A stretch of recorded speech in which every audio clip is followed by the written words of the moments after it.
प्रणाम सुंदर साथ जी। आप हक शिरा जी महाराज, विधाम के धनी, सच्चिदानंद स्वरूप आप श्री प्राणनाथ जी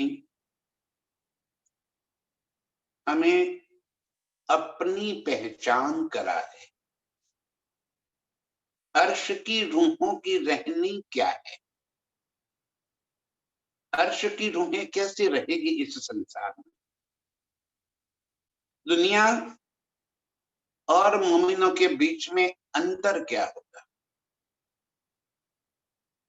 ये बात समझाते हुए कह रहे हैं। कहे कुरान दुजा कछुए नहीं।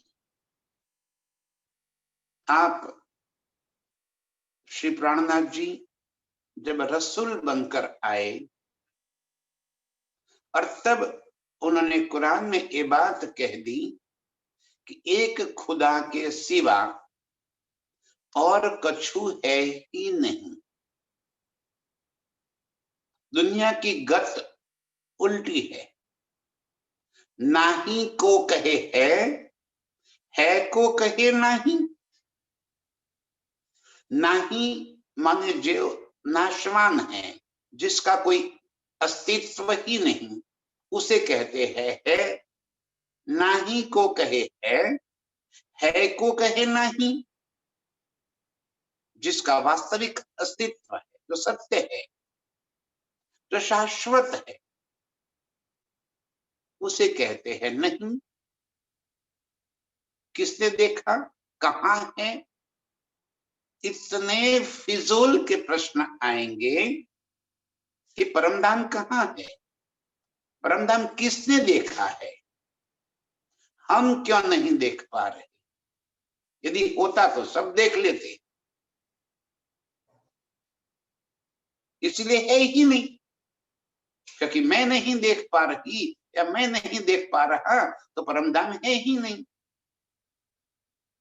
नाही को कहे है को कहे नहीं। जो इन आंखों से दिखता है वो है, जो इन आंखों से नहीं दिखता वो नहीं।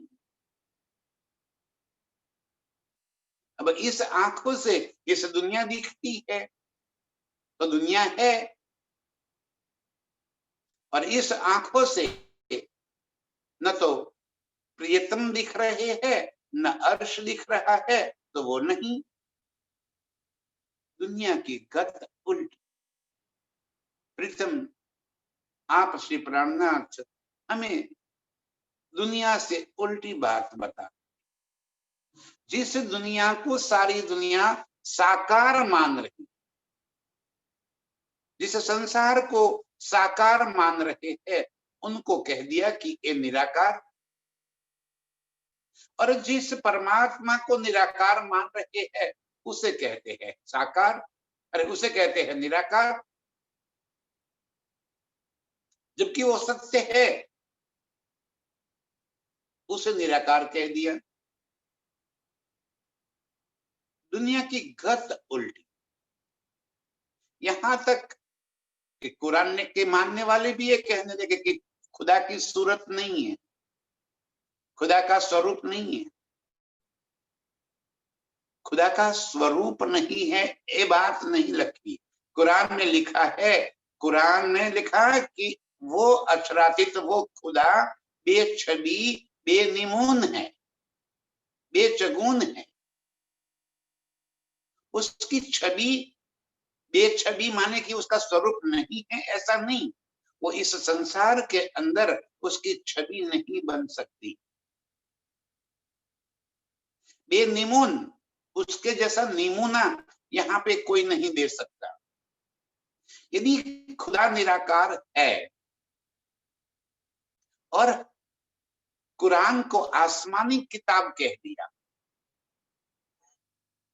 आसमानी किताब इस तरह से कह दिया कि मोहम्मद सल्लल्लाहु स्वयं खुदा से रूबरू होकर आमने सामने बातें कर दी, और खुदा ने जो बातें कही उसी बातों को यहाँ लाकर कुरान के रूप में रख दिया। इसलिए कुरान आसमानी किताब कहते हैं, एक किसी व्यक्ति के मुख से लिखी हुई बातें नहीं है, आसमानी किताब। तो मोहम्मद ने किसके साथ बातें की? अवामी बातें की, और तो और मोहम्मद ने उन खुदा का वर्णन भी कर दिया कि उसका स्वरूप कैसा है, अमरद किशोर स्वरूप, अति सुंदर स्वरूप है, गुंगराले केश है, तीखे नयन नकश है, वो सिंहासन के पर बैठा है, उसकी सूरत पूर्व दिशा में लगी हुई है। ये सारी बातें कह दी कुरान के अंदर। और फिर भी अब ये कहने वाले कह रहे कि खुदा तो निराकार है, उसका कोई आकार नहीं। हाँ, पत्थर की मूर्ति या धातु या लकड़ी या किसी चीज की मूर्ति में वो मूर्तिमंत नहीं हो सकता। वो स्वरूप ऐसा नहीं है कि जिसे यहाँ पे बनाया जाए, वो नूरमयी स्वरूप का यहाँ पे तुलना कर दिया जाए कि खुदा इसके जैसे है या खुदा इसके जैसे है, तो वो ऐसा नहीं। बाइबल भी यही कहता है, God has create the man as he is. परमात्मा ने मानव को वो जैसा है वैसा बनाया, उसकी सुरता है। कहे कुरान दूजा कछुए नहीं, और वो जो सत्य है, जो अखंड अविनाशी है, उसके सिवा और कुछ है ही नहीं। ये ब्रह्मांड जो अस्तित्व में आया हुआ है, वो है नहीं इस वास्ते कहा कि इसका अस्तित्व है, लेकिन स्थिर अस्तित्व नहीं है, वो चलायमान, बनने और मिटने वाला है। तो जो बनने और मिटने वाला है उसे निराकार कहते हैं। देखो, दुनिया में और प्रीतम की बातों में क्या अंतर है। कई भक्तों ने ये बात कह दी कि सोने से कई प्रकार के भूखंड धारण कर बना दिए, लेकिन उसके अंदर मूल तत्व तो सोना ही है। अंते तो हेमनु है, घाट अलग अलग गढ़ दिया, मिट्टी के कई बर्तन बन गए, अलग अलग शेप, तो वो आकार मिल गया। हमने आकार को देख लिया और उसे साकार कह दिया, और मिट्टी को निराकार कह दिया। मिट्टी से घड़ा बन गया, मिट्टी से एक ग्लास बन गया, मिट्टी से एक तवा बन गया, मिट्टी से और कई प्रकार के चीजें बन गई, कई मूर्तियां बन गई, कई खिलौने बन गए। तो जो दिख रहे हैं उसे हमने साकार कह दिया कि ये मटका है, और उसके अंदर की मिट्टी को निराकार कह दिया कि मिट्टी तो निराकार, क्योंकि मिट्टी का कोई साकार आस्वरूप नहीं है। धनी जी ये कह रहे कि जो मटका बना है उस मटके का आकार दिख रहा है, लेकिन वो स्थायी नहीं है, वो टूट गया तो फिर मिट्टी की मिट्टी हो गई। तो मिट्टी परमानेंट है, और जो परमानेंट है वो साकार है। जो बनता है मिटता है वो निराकार है, वो आज है कल नहीं रहेगा। ये जो संसार हमें दिख रहा है, पूरा ब्रह्मांड यूनिवर्स जो दिख रहा है, इस तरह का ये साकार, ये दिखाई दे रहा है, आज है कल नहीं रहेगा। और जो अर्श है वो परमानेंट है, सत्य है, अखंड है, अविनाशी है, जैसा है वैसा का वैसा ही है, इसलिए उसे शुद्ध साकार कहा। धनिज ने ये बात कुरान के अंदर लिख दी, कहे कुरान दूजा कछुए नहीं, और कछु है ही नहीं, एक हक न्यामत वहदत। क्या है अखंड में? एक हक, एक खुदा, एक अक्षरातीत, वो ही प्राणनाथ, मेरे प्राण प्रीतम, वो हक, वो अखंड है।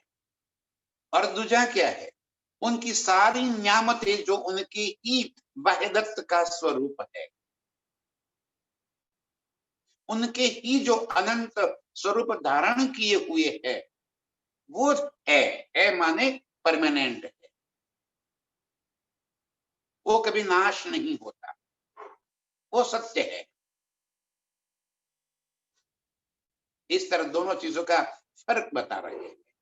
कहे कुरान दूजा कछुए नहीं, एक हक न्यामत वहदत, एक हक, एक खुदा और खुदा की न्यामतें जो उनका ही वाहिदत का स्वरूप है, उनके ही दिल का स्वरूप है, वो परमानेंट है, वो अखंड है, वो अर्श हम रूहों के दिल में बसा है। अब दिल में बसने का मतलब क्या है,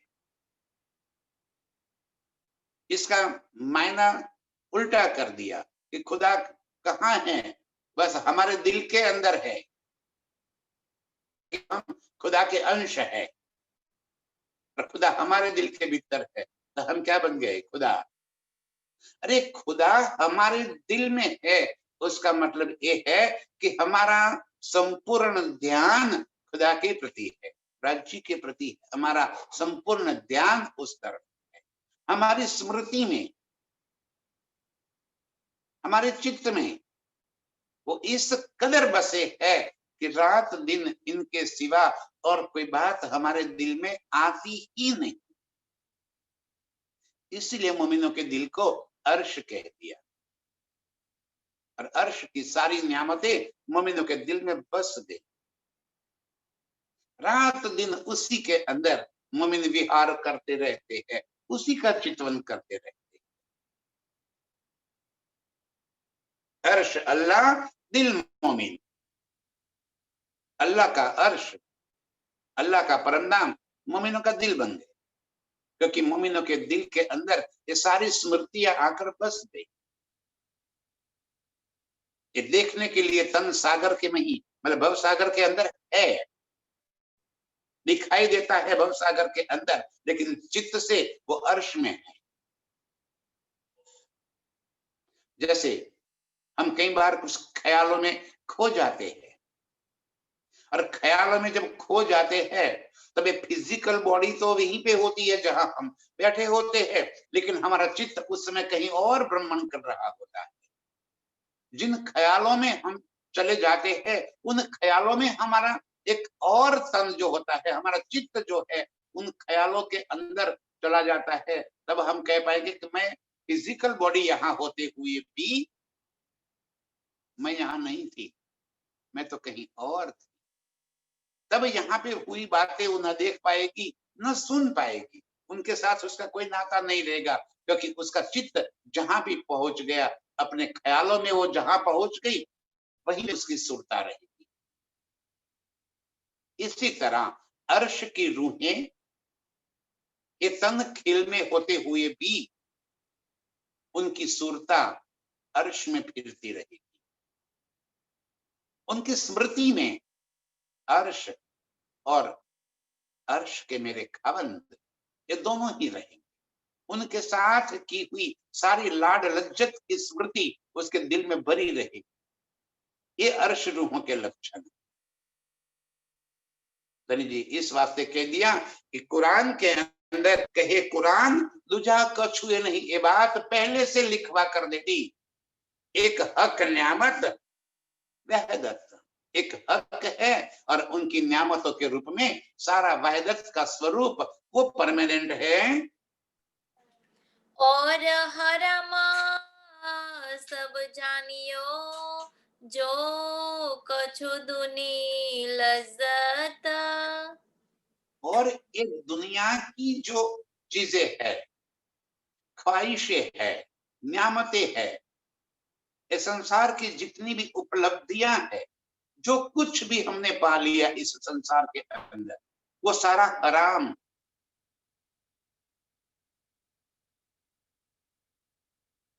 हराम इस शब्द का प्रयोग कर दिया कि वो हमारे कोई काम का नहीं है, वो हमारा है ही नहीं। ये संसार के सज्जो सामान, ये संसार के ऐशो आराम, ये संसार की जितनी भी हमने उपलब्धियां कर दी, उससे हमारा कोई संबंध नहीं। वो हराम जान लीजिए। हराम माने कि जिसके साथ हमारा कोई नाता हो ही नहीं, जो हमारा ही नहीं, इसे हराम कहा। जो हमारा है ही नहीं, उसके साथ हमारा क्या संबंध।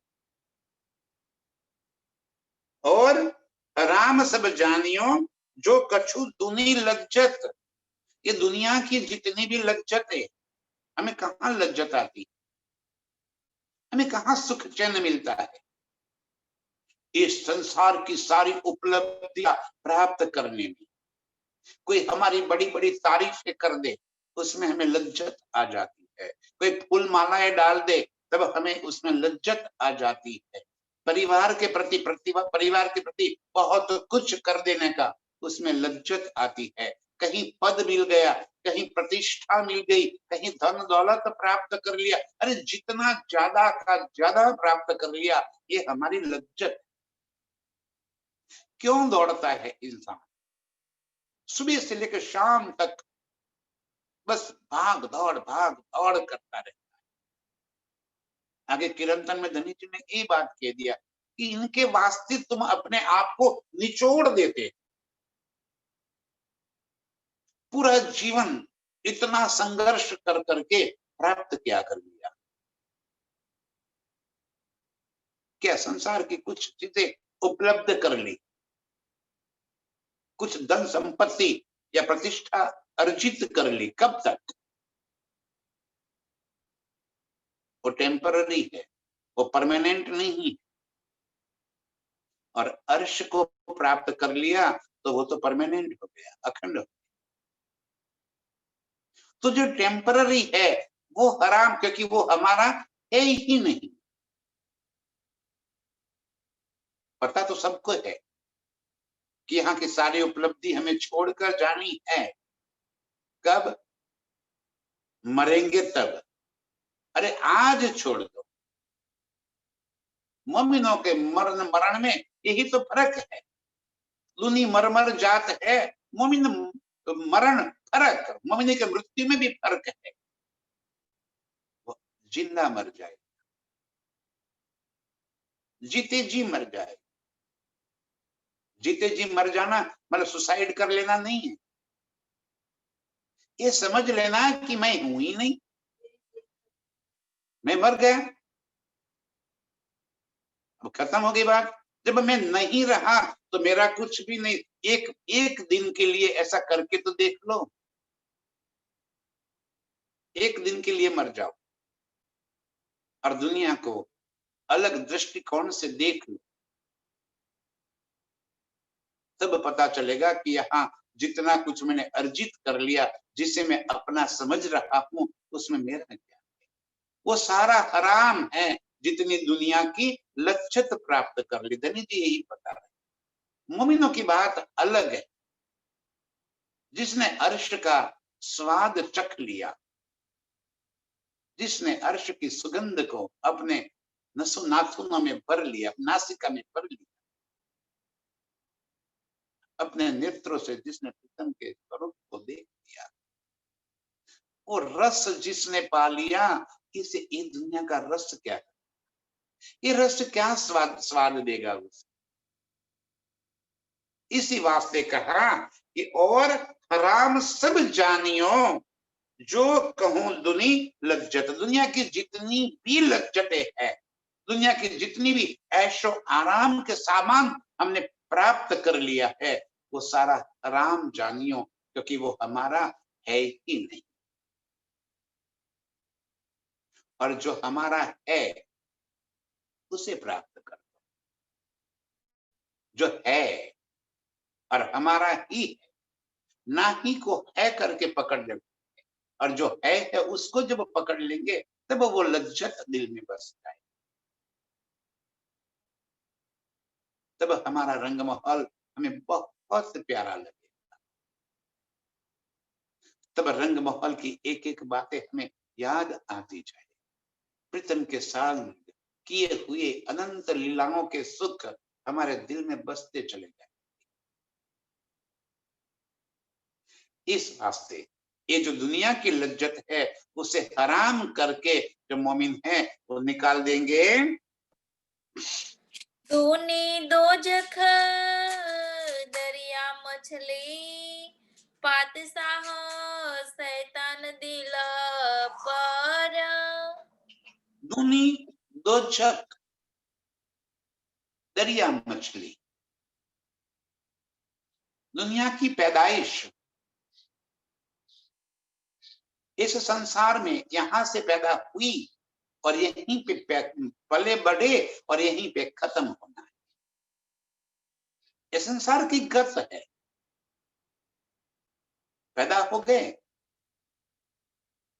सारा जीवन जो कुछ भी कार्य करने थे करते रहे, अनंत कर्म बांधते रहे और फिर 84 के चक्कर में डूबते रहे। वही आवागमन के चक्कर में जन्म मरण, पुनरेति जन्म पुनरेति मरण, बार बार जन्मना और मरना। हिंदू शास्त्र भी यही कहते कि तेरे ये तन में आने से पहले तूने कई माताओं का दूध पिया है, कई सहोदर के साथ रहा है, कई गर्भ की यातनाएं उठाकर तू आया है। उसे पहला तन थोड़ी है, उससे पहले भी तूने कई तन धारण कर, उससे पहले भी कई बार तो मानव भी बन चुका है। ये कोई पहला फेरा नहीं है। दूनी दोजख दरिया मछली, भव सागर की मछली। दरिया माने कहा भव सागर को, और काम क्या है? जन्मना मरना, इसी अग्नि में तपना। दोजख नरक कहा गया। नरक किसे कहा है? बाकी वो बात में वो भी व्याख्या हो गई। किसे नरक कहा? दोजख माने नरक। कहाँ है नरक? क्या किसी स्थान विशेष को नरक कहा गया? वो कहीं इस ब्रह्मांड से परे है ना। नरक आवागमन के चक्कर को ही कहा। इतनी बार जन्म लेना पड़ा, इतनी बार उस नरक में जाना ही पड़ा। उसी नरक के दुख भोगत भोगत भोगत करके आज मानव तन में दुनी दिल शैतान, पातशाह शैतान दिल पर आवागमन के चक्कर में फंसने वाले, उनको निकलना है। सारे शास्त्र धर्म दुनिया के यही कहते कि मानव जीवन का उद्देश्य इससे बाहर निकलना है। मानव जीवन का उद्देश्य धन प्राप्ति नहीं है। मानव जीवन का उद्देश्य बच्चे पैदा करना नहीं। अरे वो तो पशु भी कर लेते। उद्देश्य क्या है? खाया पिया, बस यही उद्देश्य है। मौज मस्ती यही उद्देश्य है। निश्चित रूप से दुनिया के जीवों के लिए ये बात धन्य जी ने कह दी कि दूनी दोजक दरिया मछली। दुनिया की जीव बस इसी भव सागर के अंदर जन्म मरण के चक्कर में फंसते रहेंगे, क्योंकि पातशाह शैतान दिल, उनके दिल पर बादशाही, उनके दिल पर काबू किसका है? शैतान का। किसे शैतान का? शैतान कोई और शक्ति थोड़ी है।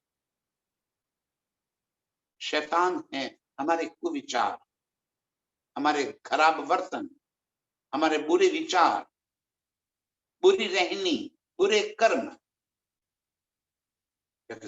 वही तो सोच बसी हुई है। सुबह उठते ही दिल में यही बात आ जाती है कि आज किसका खराब कर दे, कोई मेरे से मुझसे आगे ना निकल जाना। टांग खींचते ही रहे।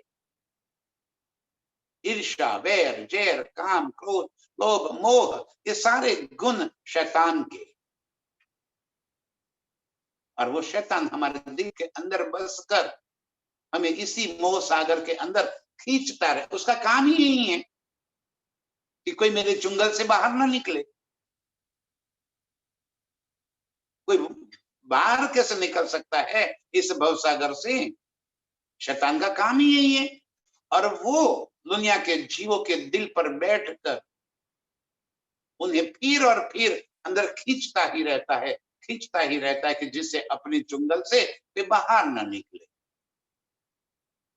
उनके दिल के ऊपर शैतान की पातशाही है, रूहों के दिल पर अक्षरातीत की पातशाही है, हक की पातशाही है, हक बैठे हैं। ये फर्क है दुनिया और मोमिनों के बीच का। मोमिन सुबह उठते ही जगत का भला इच्छेंगे, सारी दुनिया का अच्छा इच्छेंगे, किसी के प्रति बैर नहीं। साफ दिल सुहागनी कबू न दुखावे किन्न, सुहागनी के लक्षण है साफ दिल। और दुनिया के लक्षण है शैतान की पातशाही। ये दुनिया, दनी जी कह रहे हैं, दुनिया दोजख दरिया मछली, पातशाह शैतान दिल पर, उनके दिल पर शैतान की पातशाही है, उनको कभी भी बाहर निकलने ही नहीं देगा। हराम खात है अबलिसा, तीन तले दुनि का गर। हराम खात है अबलीस। इस अबलिस को दिल पे, शैतान को दिल में बिठा दिया। अबलिस को नारद भी कहा है, मन को कहा है, मन की वृत्तियों को कहा है।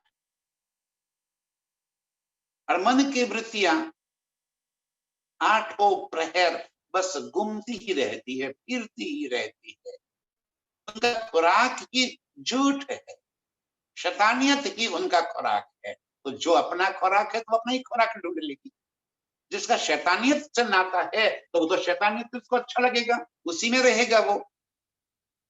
जैसे सुअर को आप अच्छी थाली में सजाकर भोग पकवान जाके रख लो, वो उसमें मुंह नहीं मारेगा, क्योंकि वो उसका खुराक नहीं है। उसका खुराक गंदगी है, पलीत है। वो गंदगी में मुख मारेगा, उसमें उसको आनंद आएगा, उसी में उसको रस मिलेगा। आपकी थाली में सजाए हुए ये कई प्रकार के मीठे व्यंजन उससे मीठी नहीं लगी, उसका खुराक कुछ और है। आप उसे कुछ और खिलाना चाहोगे तो वो उसे अच्छा नहीं लगे। बस इसी तरह धनी जी कह रहे हैं, हराम खात है अबलीस। शैतान दिल पर बैठा है, उनका खुराक ही हराम है, झूठ है। दुनिया के सारे अवगुण जो है वो उसके खुराक है, उसकी नजरें वहीं पे रही। शैतान के इसी तरह लक्षण, अबलीस के लक्षण धनी ने कुरान के अंदर लिख दिए। कैसे लक्षण है? इसी लक्षणों की तो बात कही है कि आंखें सुअर की होगी, सिर पर पहाड़ी बैल के सिंग होंगे, पीठ गिदड़ की होगी, छाती शेर की होगी। इन्हीं के लिए कहा गया, रात दिन उसी में उनकी चाहनाएं बनी रहेगी। हराम खात है अबलीस, तिल तले दुनिया का घर, और सारी दुनिया के जीवों का घर उसी अबलीस के नीचे है, मतलब कि अबलीस के दिल में ही बसे हैं। अबलीस उनके दिल में बसा है, शैतानियत ही उनका घर है, शैतानियत ही उनके दिल के विचार है। उसमें कभी भी अच्छी बात कैसे आ सकती है? मोमिन दुनी का एक ही तो फर्क है। मोमिन के घर क्या है? एक हक न्यामत वाहिदत, दूजा और कछु ही नहीं। मोमिनों के दिल में एक प्रीतम और अर्श की वाहिदत, मेरे प्रीतम के दिल की सारी न्यामतें उनके दिल में बसी रही। वो खुश खुशहाल होकर अर्श के अंदर रात दिन अपनी नजरें गड़ाए रहे, उसी में विहार करती रही। और दुनी दिल शैतान की पातशाही, तो संसार में रही। संसार की सारे अवगुण अंदर से निकलेंगी ही नहीं, चाहे कितनी भी कोशिश कर लो, कोई फर्क नहीं पड़ेगा। कहीं संग हो भी गया तो भी उसमें कोई सुधार नहीं आएगा, वो स्वार्थवश ही जुड़ेंगे। यही तो फर्क है दुनी और मोमिनों के बीच में।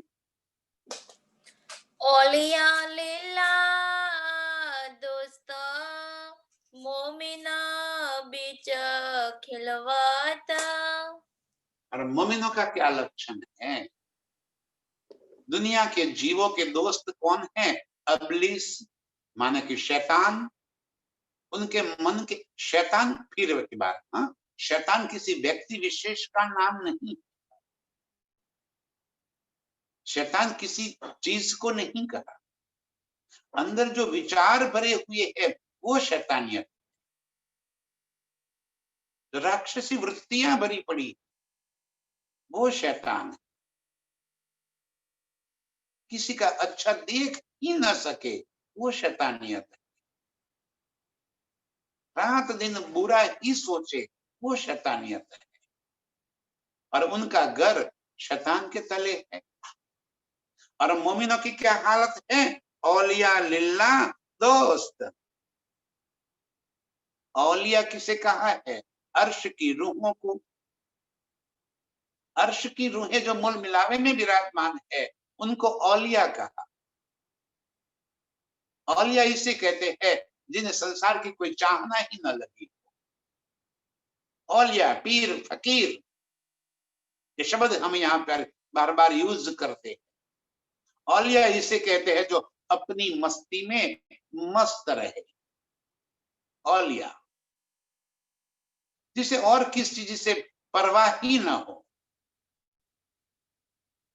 रात दिन बस प्रीतम की मस्ती में मस्त रहे, ये औलिया है। औलिया लिल्ला दोस्त, और वो धनी के दोस्त है। उनकी दोस्ती प्रीतम के संग है, उनकी दोस्ती अल्लाह ताला के संग है। औलिया लिल्ला दोस्त, कुरान कह रहा है कि ओ औलिया पीर फकीर जो है उनकी दोस्ती खुदा से है, हक से है। ये शैतान उनके दिल के पास पहुंच भी नहीं सकता, उनको छू नहीं सकता। दुनिया की कोई चाहनाएं उनके दिल में कभी आ ही नहीं सकती। इनसे दूर खिलवत में, प्रीतम के संग लीलाओं में वो मस्त रहेगा। मोमिन बीच खिलवत। खिलवत का बार बार मैं अर्थ समझा रहा हूं। खिलवत सिर्फ मूल मिलावे को नहीं कहा, मूल मिलावा भी खिलवत है, लेकिन सिर्फ मूल मिलावा खिलवत नहीं।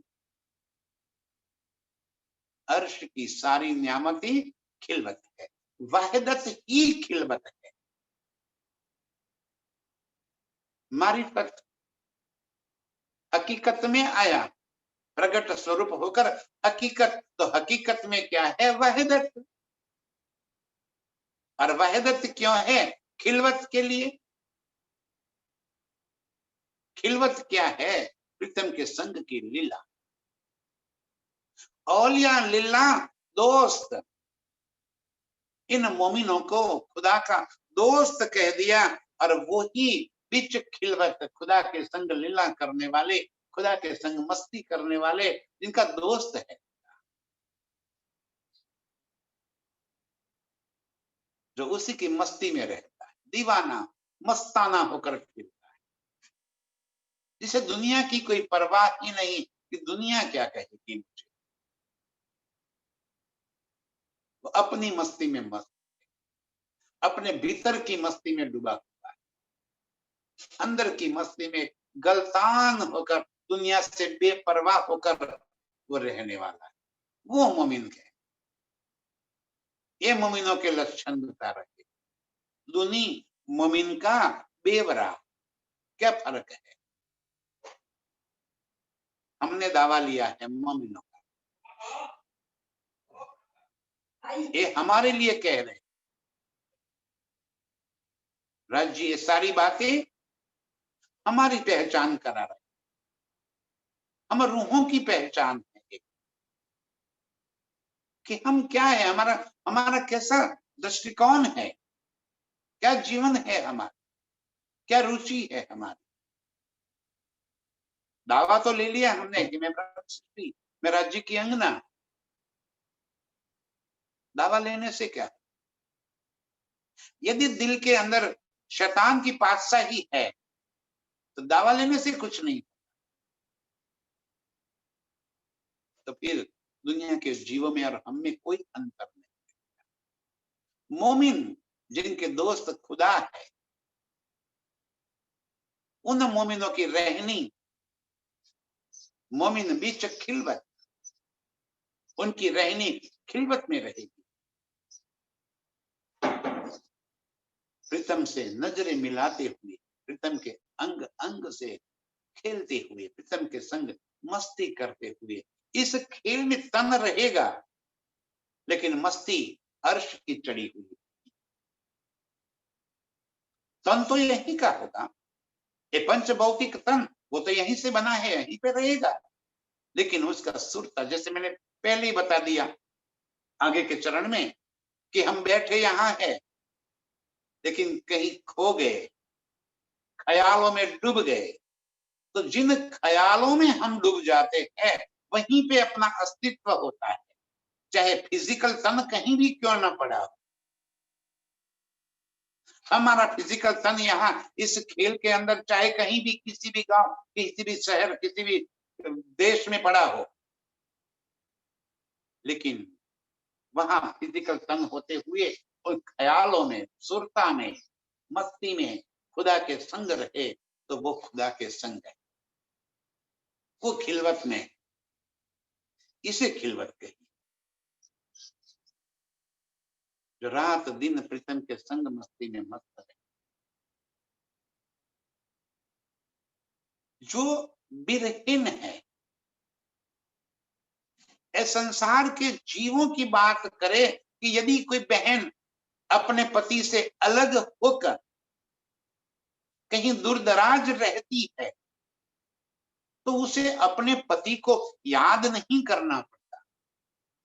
उसे अपने पति का स्वरूप फोटो लगाकर उसके नीचे धूप या दिया नहीं जलाना पड़ता।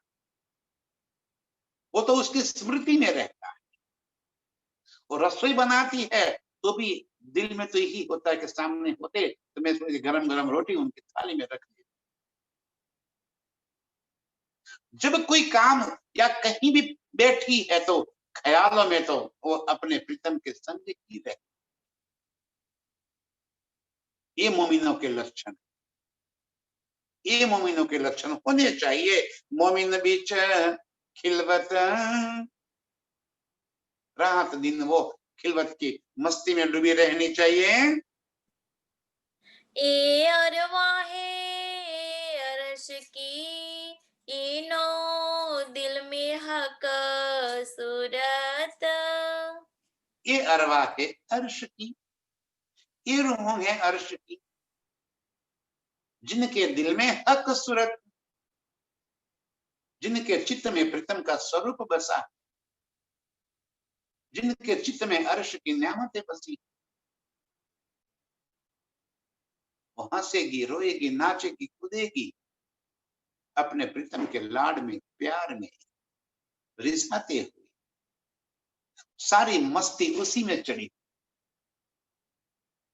वही मस्ती में वो मस्त रहेगी। क्योंकि दिल में प्रीतम की मस्ती चढ़ी, एक नशा चढ़ जाता है, दिल और दिमाग में नशा छा जाता है। कहते हैं कि नशा करने वाले को नशा करने से पहले कोई बात उसकी जेहन में आ जाती है तो नशा होने के बाद बस उसी बात को वो बड़बड़ाता रहता है। इसी तरह हम रूहों को अर्श का ख्याल दिल में आते ही वो अर्श की ही बातें दिल में भर कर रहे। इनो दिल में हक सूरत, दुनिया के दिल में अबलिस शैतान की सूरत, रूहों के दिल में हक की सूरत। ये फर्क है। दुनिया का दिल शैतान का घर, रूह का दिल अर्श बना दिया। मेरे प्रीतम का गर्भ उनके दिल में, उनके चित्त में, उनके रात दिन चाहत में प्रीतम ही रहेंगे। दिल किसे कहा है? दिल माने ये अंदर दग दग दग कर रहा है, वो दिल थोड़ी। धनी ने कह दिया दिल मजाजी गोश्त का टुकड़ा, ये तो मांस का टुकड़ा है, वो दिल थोड़ी है, उसमें प्रीतम थोड़ी रहेंगे। ये हमारे मन चित्त बुद्धि अहंकार अंतस्करण है, उसे दिल कहा है। जो चित्त है हमारा, उसे दिल कहा है। और हमारे चित्त में प्रीतम बसे हुए, वो मस्ती रूहों की होगी, रूहें उस मस्ती में मस्त रहेगी, क्योंकि इन दिल में हक सूरत, उनके दिल में प्रीतम का स्वरूप बसा हुआ है। तो अर्श कहा दिल मोमिना, सो कायम हक वतन। इस वास्ते मोमिन को दिल को अर्श कह दिया। इस वास्ते मोमिनों के दिल में राज्य की सूरत कहती। मोमिन दिल अर्श माने कि मोमिनों की स्मृति में, उसकी चाहत में, उसके ख्यालों में प्रीतम ही बसे। वो बात करेगी तो भी अर्श, वो हंसेगी तो भी अर्श, और रोएगी तो भी अर्श के लिए। उसका एक एक कार्यकलाप अर्श के वास्ते हो। ये मस्ती चढ़ जानी चाहिए। प्रीतम कहते हैं तो अर्श कहा दिल मोमिन सो कायम हक वतन। प्रीतम का अखंड स्थान, अखंड वतन, वो परम धाम,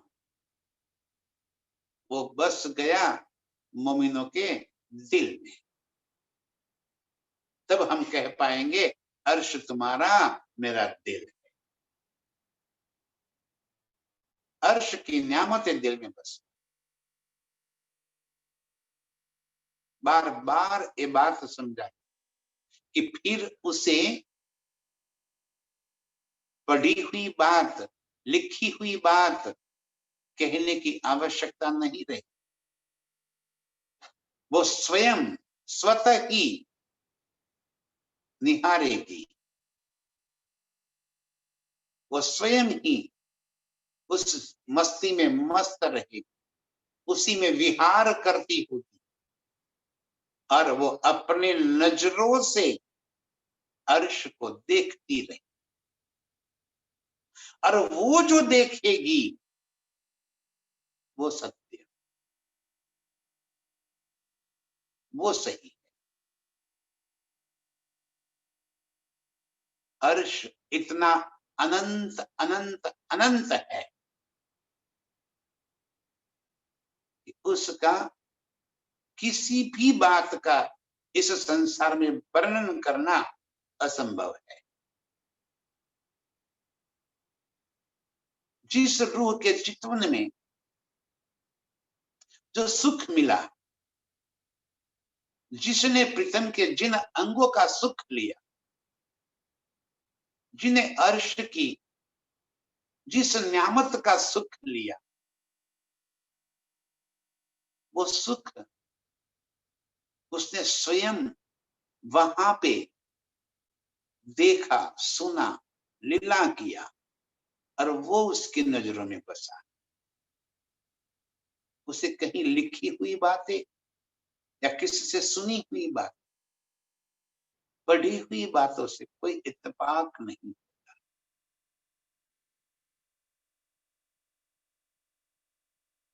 वो स्वतः ही उसका अनुभव करेगी, और अनुभव में जो बात आएगी वो सत्य। कोई कहे कि ऐसा है वो बात और है, और स्वयं अनुभवे वो बात कुछ और होती। कोई कहे कि गुलाब जामुन मीठे होते हैं, गोल होते हैं, गुलाबी होते हैं, लाल होते हैं, खाने से बहुत आनंद आता है। इतना सुनने से आनंद नहीं आए, मुंह में पानी जरूर आएगा, आनंद नहीं आएगा। आनंद तो तब आएगा जब वो अपने मुख में रख देगा, सब उसका रसा स्वाद उसको दिल में पहुंचेगा। अर्श की बातें सब दिल में बसेगी जब स्वयं ही उस लीला में डूब जाएंगे। और अर्श की रूहों के दिल को ही प्रीतम ने अर्श परमधाम बना दिया, दिल में ही वो सारी नियामतें बसा दी, और मोमिन उसी में विहार करने वाले रहे। जो बात मेरे दिल के अंदर है वो तो मैं देख ही पा रही, वो देखने के लिए मुझे ये आंखें खोलने की आवश्यकता नहीं पड़ेगी, क्योंकि वो बातें मेरे दिल के अंदर है। मेरे अंदर क्या चल रहा है वो बंद आंखों से मैं देख लेती हूँ। उसके लिए मुझे इस चर्म चक्षु खोलने की आवश्यकता नहीं पड़ेगी, क्योंकि अंदर की बातें है। मोमिनों के दिल को अर्श बना दिया, तो अपने दिल में उतरने के लिए उसे कहीं और जाना नहीं पड़ेगा, कहीं भटकना नहीं पड़ेगा, वो तो स्वयं अंदर उतर जाएगी और अंदर की मस्ती उसके दिमाग में छा जाएगी। अर्श तुम्हारा मेरा दिल है, अर्श की नियामतें दिल में बस गई, तो मैं उसी नियामत में तो बस गई, मैं अलग थोड़ी हूं। मैं और मेरा दिल अलग थोड़ी, अपने चित्त में ही तो हम विहार करते हैं, अपने चित्त में ही तो हम राजते हैं, ये चित्त ही के अधीन तो है हम। तो जिसके चित्त को अर्श बना दिया, जिसके चित्त में प्रीतम ने अर्श की सारी नियामतें भर दी, तो वो कहीं बाहर थोड़ी ढूंढेगी, वो तो भीतर चली जाएगी। और जो भीतर गया सो भीतर गया, जो भीतर गया सो भी तर गया, वो तर गया, वो हर्ष में मस्ती में मस्त हो जाएगा। सो कायम हक वतन, उसके दिल में रात दिन उसी मस्ती में मस्त हो जाएगी। रूहे कही दरगाह की, जीत असल मोमिनो तना। रूहे कहीं दरगाह की, किसे कहा दरगाह? परम धाम को ही दरगाह, मूल मिलावे को भी दरगाह है, अपने रंग माहौल को दरगाह। रूहे कहीं दरगाह की, रूहे कहाँ की? दरगाह, अर्श की, प्रीतम। रूहे कहीं दरगाह की, जित असल मोमिनो तन, जहां हमारे मूल तन बैठे, जहां हमारा मूल स्वरूप है, वो दरगाह कह दिया। उस दरगाह से यहाँ पे उतर, जहां मूल स्वरूप हमारे विराजमान है, जहां बैठे हैं, उसी मूल मिलावा, जहां आज भी हमारे तन फरामोशी में डूबे, मूल स्वरूप यहाँ पे, और उसकी सुरता इस खेल के अंदर आई। एक खेल बनाया ही इस तरह का है, धनी ने एक करामात कर दी उन्होंने, कि मूल स्वरूप को अपने चरणों में बिठाकर इस खेल में उसकी सुरता को, उसके चित्त को यहाँ पे लेकर आए। सबसे बात तो वही हो रही है कि जहां हमारा चित्त गया वहां पे हम हैं, जिन ख्यालों में हम पहुंचे वहीं पे हम अपने आप को देखते हैं, अपने आप को पाते हैं। अर्श की रूहें बैठी है कहाँ? दरगाह मूल मिलावे में, और वहां से सुरता इस खेल के अंदर आ गई। इस तन को धारण कर, इस तन के माध्यम से एक खेल को देखने लगी। देखने क्या लगी? खेल में डूब गई। संसार के जीवों के संग अपने आप को भी जीव मानकर मैं करने लगी, उसमें ही वो मिमियाने लगी। प्रीतम आए, तुम ही उतर आए अर्श से, तुम ही कियो मिलाप, तुम ही सुध दई अर्श की, जो अर्श में हो आप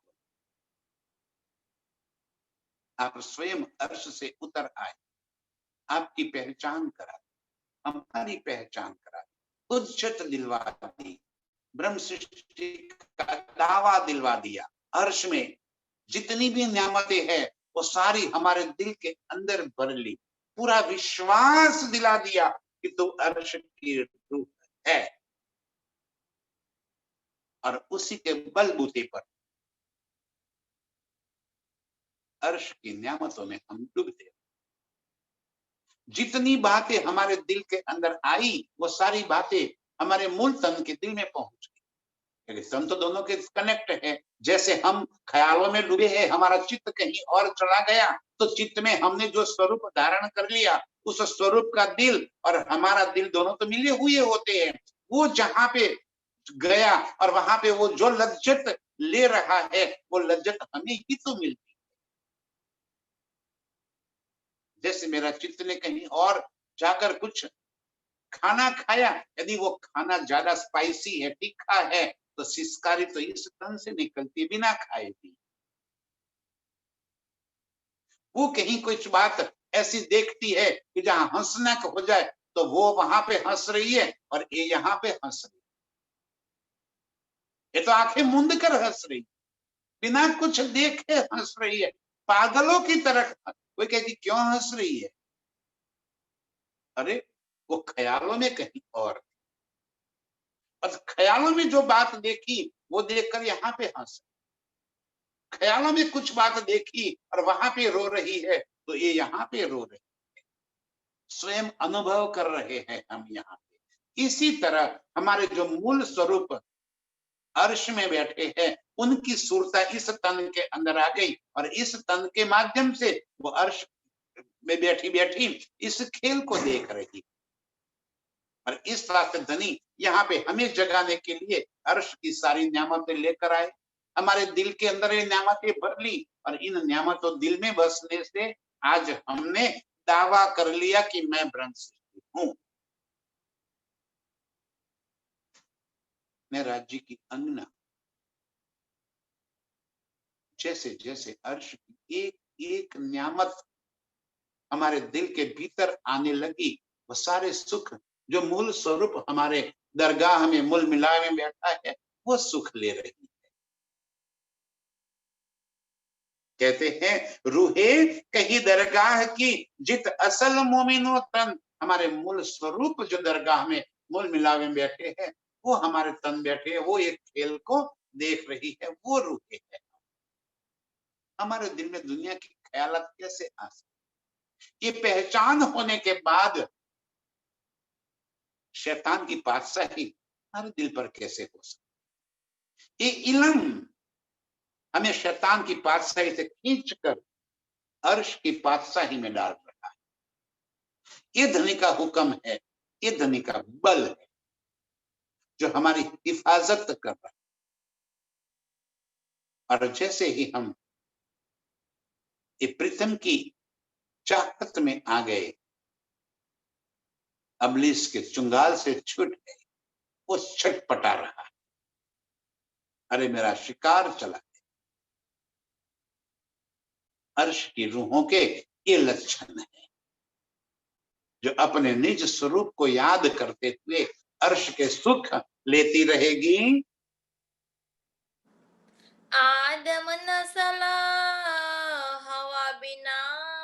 जो मछली जल बिना। और ये दुनिया के जीव आदम नस्ल हवा बिना, जब मछली जल बिन। हवा किसे कहा? इस निराकार के ब्रह्मांड को। आदम मतलब कि दुनिया के जीव जो है वो इस संसार की चाहतों के बिना रह नहीं सकते। दुनिया के जीवों के लिए ये संसार की सुखदाई है, इसी में गलतान रहेंगे। जब मछली जल बिन, जैसे मछली को जल से निकालते ही तड़प तड़प कर अपना प्राण त्याग देती है, वो एक पल भी नहीं रह सकती। इसी तरह दुनिया के जीव इस संसार की चाहनाओं के बिना नहीं रह पाएंगे, और अर्श की रूहें अर्श के बिना नहीं रह पाएगी। जो जहां का है वो अपने आप में उसके बिना रह नहीं पाएगा।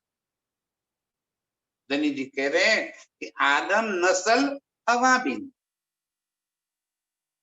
दुनिया के जो जीव है वो दुनिया के बिना, हवा निराकार संसार, उसके बिना रह नहीं पाएगा। जो जल बिन मछली, मछली पानी के बिना नहीं रह सकती, इसी तरह दुनिया के जीव इस संसार की चाहनाओं के बिना नहीं रह सकते, संसार के भोग को बिना नहीं रह सकते, और अर्श की रूहें अपने प्रीतम के बिना नहीं रह सकती। जो जहां का है वो वहीं पे रल गल जाएगा।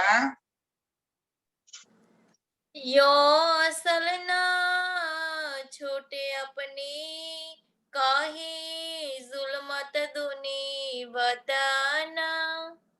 और इसीलिए यो असल न छूटे अपनी, कोई अपना नहीं छोड़े। जो जहां का है वो वहीं में ही रल गल जाएगा। कहीं जुल्मत दूनी वतन, दुनिया को इस निराकार का वतन उनका हक है, यही की उत्पत्ति है तो यहीं पे रहेगी। जीवों की उत्पत्ति ही तो यहाँ की है।